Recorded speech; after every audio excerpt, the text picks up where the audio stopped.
What's happening, guys? Welcome back to another video.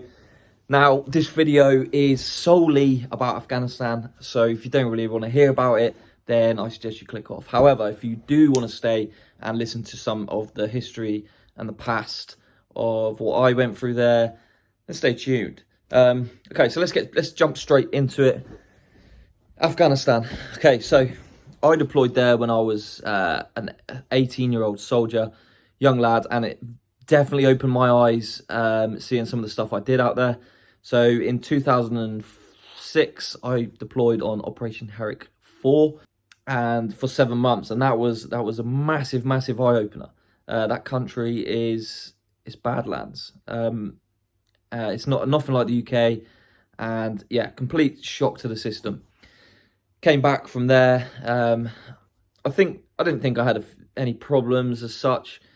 Maybe a little bit of aggression, maybe a little bit of anger, but that was all kind of part of the military, I thought. So fast forward years and years and years, we come to 2013, and that's when I deployed again on Operation Herrick 18. Again, 7-month tour, a little bit more out on the ground this time, and living in sort of patrol bases and stuff like that. Seeing a lot more kind of not very nice stuff, getting attacked all the time. I think for me, that's where the hypervigilance side of my mental health comes in. When I got back from the tour, I started to come into massive problems. Drinking, waking up with nightmares and going out at 2 a.m. for a walk, just no contact with my wife and kids at the time, emotionless basically. And that really affected me, and it affected my relationship, my wife and kids, and therefore they left in the end.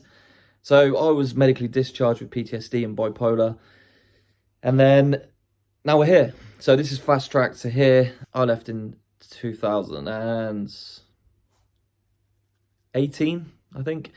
So yeah, it's been a whirlwind, and I've still not adjusted. I've served 14 years in the military, and I've definitely not adjusted at all to this way of life.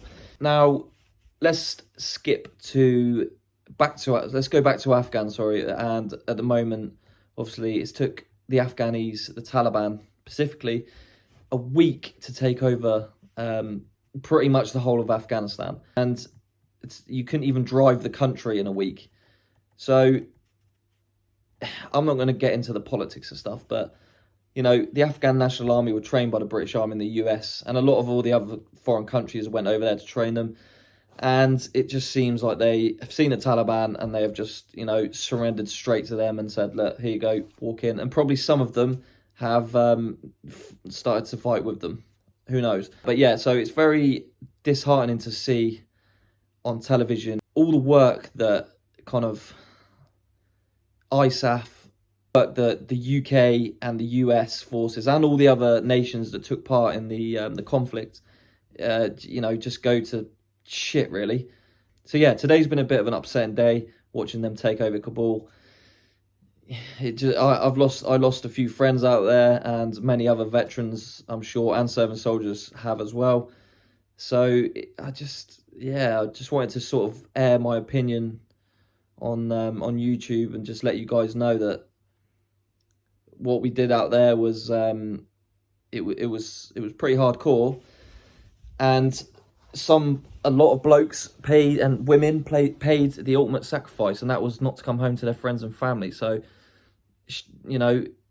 my heart, my prayers go out to them, that now this is an absolute shambles, and the Taliban have just literally wiped the whole country within a week, and now they're sort of taking power.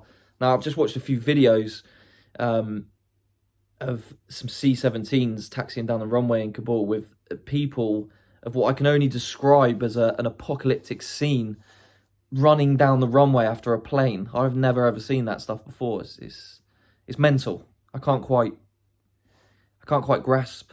And if you haven't seen it, you'll probably see it on Instagram and places like that. But yeah, like human beings running after a plane while it's going down the runway. And unfortunately, 2 of them, it shows when the plane takes off, 2 of them actually fall off, like when it's quite high in the sky. So yeah, I think there's some tough times to come for that country. Guys, I've got so much to say about that country and the things I did. I'm going to leave it here for this video. It's 5 minutes and 30 seconds. So I'm gonna go now and reflect a little bit more on what's happening. I hope you guys are doing the same. I hope you found it interesting, the short little snippet that I've talked about. If you didn't, then it doesn't matter. If you want to know more about what I did, then please comment below. Remember to like, subscribe, and all that YouTube shiz. And yeah, have a good evening, guys, and I'll catch you in the next video.